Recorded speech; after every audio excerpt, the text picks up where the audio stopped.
I feel like the easy like answers, like the academics, it was hard to get in. Like I had to take my SAT like 3 times. It was just like not that bad, but it's hard. It was hard to get in.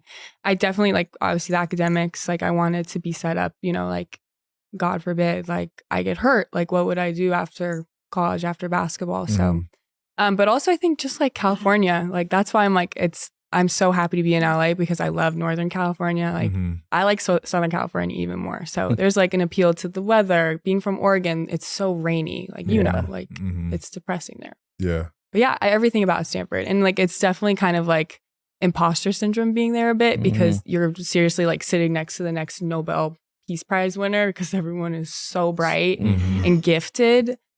So honestly, there were a lot of days where I would come back from class, like statistics, stats, like just crying. Yeah. Because I felt so inadequate. Yeah. But I'm glad I pushed myself because I feel like it's helped me like in all areas. Yeah. So. Do you have any relationships still outside of your teammates? You know what I mean? Because I've always heard people talking about like when you have an opportunity to go to a Stanford or a Princeton or a Harvard, that everyone is so bright that you literally don't know who you're sitting next to.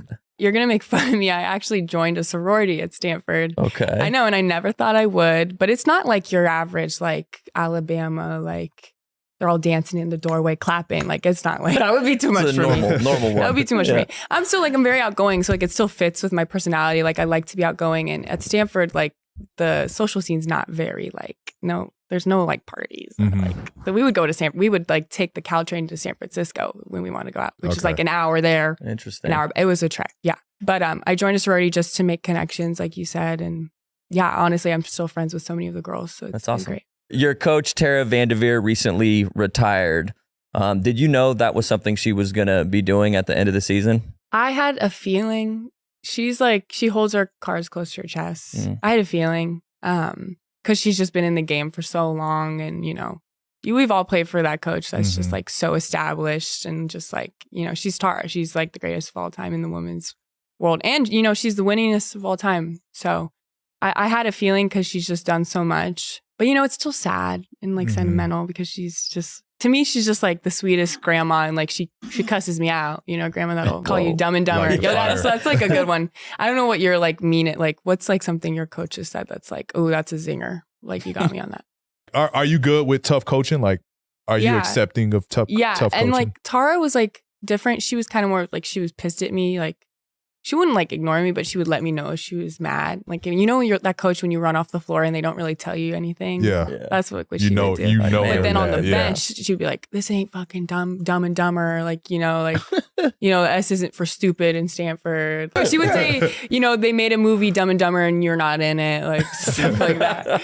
Ruthless. But, you know, Kurt is funny. Yeah. That's my coach now, Kurt Miller. He's great. And so he's just like, he's like one of the only openly gay head coaches in the W, and he's amazing. I love him. But he gives me attitude. He's like, you went to Stanford and you're this stupid.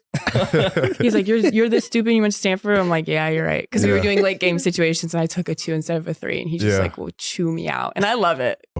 I think girls have tougher skin sometimes too. I'm not going to lie. But we're used to more. Hey, I'm all for that. We're just used to. Well, we know you got a lot of accolades at Stanford, but you got a big accolade and a big accomplishment because you did it as a freshman, your first year. You got your NCAA championship. Yeah. Oh, come on now. That's like, what can I say? That's like set the stage for your career right there. After that, I was like, how are we going to do that again? Come on. So I want to know this. With you winning the NCAA championship, how has that motivated you now in your pro level? Yeah, I'm sure you can speak to this too, but like it just kind of showed me like the next year, like how hard it is to really like, it's hard to win and to keep that standard and to show up every day. Cause like everyone talks about, championship mentality, championship locker room, but like that shit is hard to do every single day and to come with that energy and consistency. I mean, we're rebuilding this year at the Sparks, but I think, you know, it's just like good to have in my back pocket. Like I know what it takes. I also know winning takes a lot of luck. Like a lot of pieces have to fall in place. And it's really like, you know, it's like about staying healthy. Whoever can stay healthy, like that's who's going to win. And so last year, the Sparks, like we had a lot of hardship contracts and all that. So it's like, it's about who can stay healthy and it's about who can play together. So yeah, exactly. So, you know, shout out to you. in your early career of knowing what winning feels like. And, hopefully we can translate that to the WNBA and win one with the Sparks. That would be great. I think we can, it'll take a couple of years. Do you have any early besties yet? Dearica Hamby. Okay. That's my girl. D-Ham is the homie. Oh, she's my mom. I follow her. Poor thing. I follow her everywhere because I get nervous. But she has that natural maternal I love her kids. Instinct. Yeah. I love her. She just FaceTimed me before this. We're laughing about just all the comments people are making because we're not used to people actually paying attention to us, So all these mad ass men in the comments, we're just laughing at them. Y'all are so weird. Yeah. It's entertaining. It's yeah. Do you feel what's coming with the change in the WNBA? Because I think with yourself, Angel Reese, obviously Caitlin Clark, you guys have really, raised the level of women basketball. And do you feel that? Do you understand the movement that you guys are taking this? Yeah. I'm not gonna lie. It's all been confusing. To be honest, it's why now? And I really do think that has to do with the media. It's where they water the grass, it grows. Mm-hmm. And so my mom was the first to attend and graduate college because of Title IX. And I wouldn't be here if she didn't get that scholarship and met my dad at Virginia Tech and they had me, and from that, her just being able to attend college because of basketball to now, people are I was jaywalking the other day and this car stops right, it stops, it almost hits me and they're roll down, they're I know you, out the window. Yeah. And I'm scary. It's just such a crazy shift. And I'm not going to lie. I'm what's, I guess better late than never. It's a great shift, but it's also I'm not going to lie. I think our draft class is special, but there's so many draft classes before us that have been just as talented. So I think it's just a change of the times. And I just hope the vets know, and I've been really vocal about this, but I hope they know that it's so much respect from my end. Tina Charles handed me my ass yesterday. And I'm great. Tina, thank you. Cause I learned a lot. And, she was really kind to me the whole game. She was it's okay, baby. Thanks, Tina. But yeah, it's all respect on my end. And I hope they know that it's because of them, that we're here now. Yeah. Was your first deal and who kind of helped you navigate those deals during your time at Stanford? Yeah, no, that's a great question. It feels so long ago, even though I've been out of college for 6 weeks. I'm back in my day. That's cool. How are you making the jump and the transition from college to the WNBA so seamless and picking up kind of where you left off in college? Yeah, that's a great question. I was just talking about this. It's almost the spacing. Everything else is harder. The physicality, the speed, literally everything. The way your confidence just goes up and down like this. But the spacing, let me tell you, the spacing is amazing. Yeah. When I was at Stanford, I would get tripled like this. There was no spacing. The defensive three, oh my God, that's the best thing I've ever heard of. Yeah. Even though it's I'm always tip, I'm not used to it. I'm tip tap. Towing that line, yeah. And then Tina's I'm Tina's probably why is she touching me all the time? She can just stay there for a sec. But the defensive three, it's not clogged at all. Yeah. And there's just so much space to work. So yesterday, I did a push cross.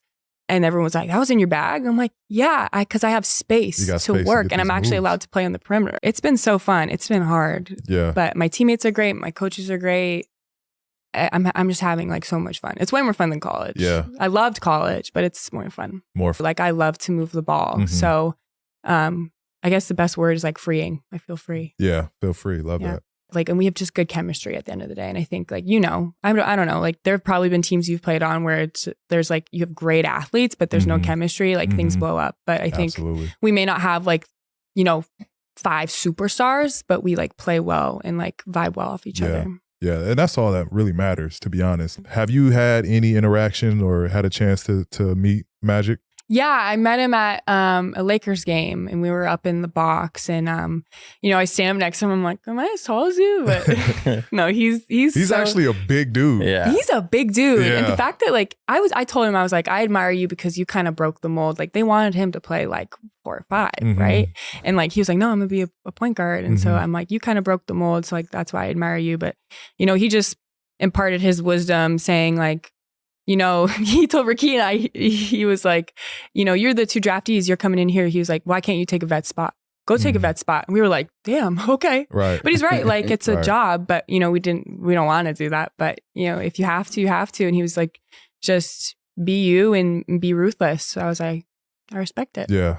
We got Asia coming up in a couple days. Who else on the calendar you have like marked, like circle? I can't wait to get a chance to play against her. Gosh, I don't know. People love to ask this question. Because it doesn't necessarily have to be from a like, oh, I want to bust her ass. Yeah. But like, you know, I had people that I circled of just stuff like, man, just to share, you know, and to learn and pick up things experience while I'm playing them, and like not necessarily to, like, of course I want to go out there and perform and play well, but just the experience of playing against them. Yeah, I definitely think Brianna Stewart, just because like she comes off of ball screens, and I feel like as a big, like I've never had to defend a ball screen. Like it's usually just like switch, but like actually like learning how to fight through that. And then honestly, like when we played Phoenix, I was guarding Rebecca Allen, and if you don't know her, she's like a 6'2", lanky, like lights out shooter, but she was placed at the 4 because BG is hurt. So like I had to guard her, and I was like running her off of staggers, and like I've never done like, with my big ass. I'm like long as like I'm just trying to keep up, but it's like so good to like learn how to do all that, because you never know what position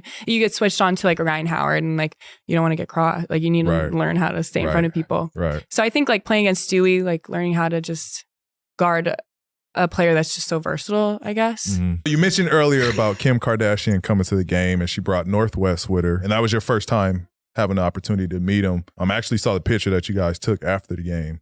I'm so much taller than her. It's so funny. You towered her. Yes. Talk to us a little bit about how that experience was. Like now you're having celebrities, but not only celebrities, their children, and Northwest being in an iconic family. She's already going to be a superstar. She's iconic all over TikTok, and she's got a following of her own, but she's also, you know, pretty good at basketball as well. Talk to us a little bit about that. No, North is a sweetheart. Like I gave her a pair of shoes, like actually a pair of Steph's shoes. People don't know that because she's a huge Steph fan. Okay. It was nice. Steph got her some shoes, and she was really happy. And I gave her a jersey. I was like, sorry, this is not as cool as Steph's shoes. But, you know, it's just great to see kids like that, like really invested in the game, because I don't know. I think in the past, like, the dropout rate with girls is so huge. Like girls just like stop playing sports, and then little boys, like they play way longer. And like all those boys, like they're not going D1 or going to, you know, they're not pros, but like the life lessons they learn from sticking with it. So I think like this is just great, because like you just keep seeing more and more girls that, you know, are just like participating and involved. And it really makes me happy. So, and you know, Kim, I love Kim, and I just kept thanking her. I'm like, you don't know what this means, you know, to take time out of your day to just bring awareness and to spread the love. It meant a lot.